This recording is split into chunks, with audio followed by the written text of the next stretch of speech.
In the eternal quest of being ever more inclusive, the university that I work for recently sent us all an email stating, "Dear colleagues, sharing your pronouns signals respect and safety for all genders and gender expressions. All staff are now invited to include their personal pronouns on their staff profile and in their email signature. Kind regards, Sam Jones, he, they, Senior Advisor, Gender Inclusion and Equity." First of all, I'm not sure what Sam means by he, they, but we'll get to that soon. Disclaimer, I'm all for individuals thinking and doing what they like, as long as they do it voluntarily and as long as they don't harm anybody in the process. So I headed over to my staff profile, and as promised, I can update my personal pronouns. Now obviously, the reason the university are doing this is to be inclusive of everyone's gender identity. However, without delving any deeper, I can immediately tell you that they've already failed. If you look at this list, which is the exhaustive list, mind you, you can immediately see that the university are restricting what people can be identified as. They've defined the full set of inclusive pronouns as he, she, and they, basically. There are no other options. Now, they're the ones claiming that they're being inclusive, but if you just do a preliminary search online, you can see that there are so many more. Did yo enjoy yoself? The New York Times published an article last year titled "A Guide to Neopronouns." Things like bunself, kittenself, vampself, princesself, faeself, and Innitself. Did kitten enjoy kittenself? Okay, whatever, I'm not here to mock. But the university are claiming that they are being inclusive of everyone's gender identity, but yet they refuse to acknowledge people who identify as bunnies and kittens. Now, is that being respectful of everyone? I mean, with regards to the complex and murky world of gender politics? Perhaps some gender-fluid people think calling someone Innit or vamp is just ridiculous/confusing, but then surely they would also understand that some people might find it equally confusing calling somebody she, they. As you saw before, the person who sent the email identified as he, they. Now, what does that mean? Anyone who's learnt English knows how to use he, him, his. He likes football. Don't hit him. That's his wallet. But what about he, they? He likes dancing. Don't hit they. That's they wallet. I mean, I've obviously got that wrong, haven't I? That doesn't make any grammatical sense. Of course, I'm going to look up how to use this correctly shortly, but doesn't it prove a point? This language is being forced on people who don't even know how to use it. And remember in my disclaimer, things have to be voluntary. Otherwise, we're no better than a dictatorship. Anyway, here's an article talking about he/they from last year. What does it mean if a person uses the pronouns he, they, or she, they? That means that the person uses both pronouns and you can alternate between those when referring to them. So either pronoun would be fine, and ideally mix it up, use both. But then another person says, for some people, they don't mind those pronouns being interchanged for them, and for some people, they are using one specific pronoun in one context and another set of pronouns in another, dependent on maybe safety or comfortability. The best approach is to listen to how people refer to themselves. I don't know about you, but I never refer to myself using he, him pronouns, except perhaps when answering the telephone. I always use I, me, and my.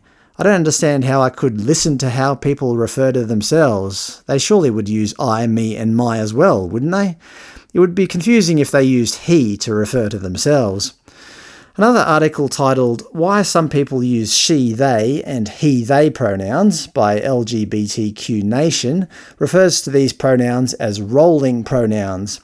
They also state that rolling pronouns can be rotated or alternated within the same sentence, from one sentence to another, or from conversation to conversation. But ultimately, it depends on the person. Some people prefer to have their pronouns used alternately throughout a conversation or a text. For example, he's coming to the party. They just got called up at work. But others may prefer one pronoun set over another on different days. This is particularly true for gender-fluid folks who fluctuate from one gender identity to another. The bottom line, Just ask. Okay, so looking back at my university profile page from what we've just read, some people might not even have fixed personal pronouns. They could alter from one pronoun to another throughout the day, or even throughout the same conversation. How could we possibly know? This little drop-down menu certainly doesn't allow for that. Again, the university aren't being very inclusive to those people unless they expect them to constantly be upgrading their profile. The university also state in their frequently asked questions, why are pronouns important? It is important to ask for pronouns because you cannot assume how somebody identifies their gender based on their appearance. But this is also fraught with danger. In an article by M.J. Murphy, Professor of Gender and Sexuality Studies at the University of Illinois Springfield, titled, "No, you can't have my pronouns. Asking for gender pronouns isn't always progressive." Professor Murphy is an openly gay man, but he has found that asking for people's pronouns is a form of coercion and has gone too far. He states, despite being promoted as a gesture of support and inclusion, Levin described several examples where the practice of asking a person's pronouns had a contrary effect. It can force transgender students to choose between lying or publicly disclosing their transgender status to a room full of strangers on the first day of class. Also, such requests can imply to a transgender person that they're not successfully presenting their gender in a way that's consistent with their gender identity. Others have written how providing gender pronouns in professional settings highlight a person's gender, often to the detriment of women.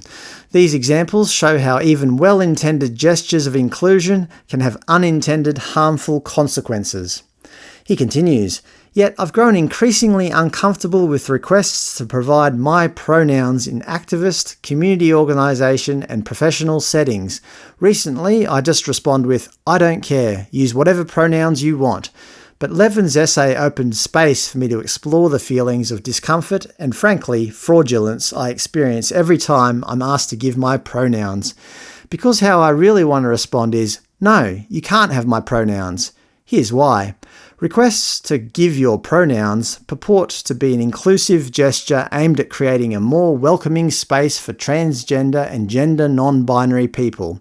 But they're actually an exercise in power, a form of social coercion that only masquerades as inclusion.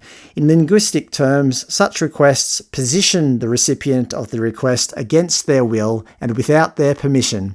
Thus, a public request for your pronouns isn't a request at all.